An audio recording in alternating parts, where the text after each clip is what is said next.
تا اول فکر کردید از آقا چطوری از دنیا خواهید رفت؟ والا فکر کنم که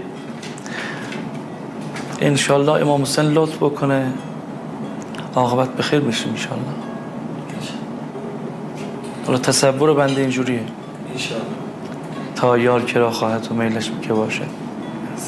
چون من تمام نمازم پایانش میگم اللهم اجعل عواقب امورنا خیرا. الهی. خب دوست دارید کجا دفن بشید بعد از 120 سال که فکر نکردم. فکر نکردید؟ خودتون علاقه ندارید مثلا اگه میگن کربلا وادی السلام؟ بله.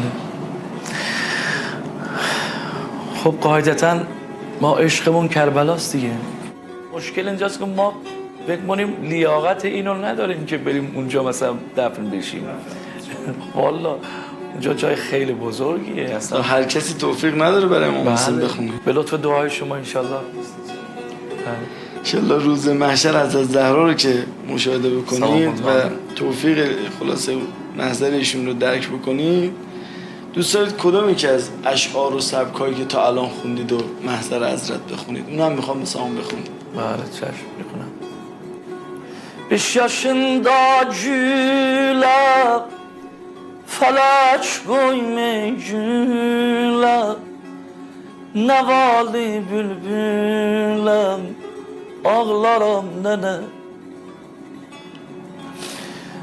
bakıram kefene hiç yaraşmıyor sana cevan öldün nene ağlarım sana yataram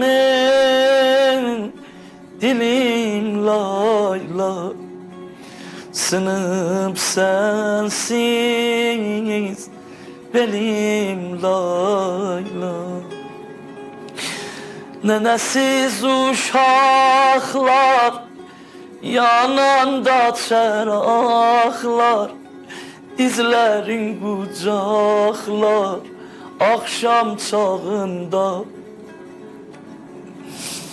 dur bir al destemaz oldu vakti namaz aşmışam canımaz boş otağında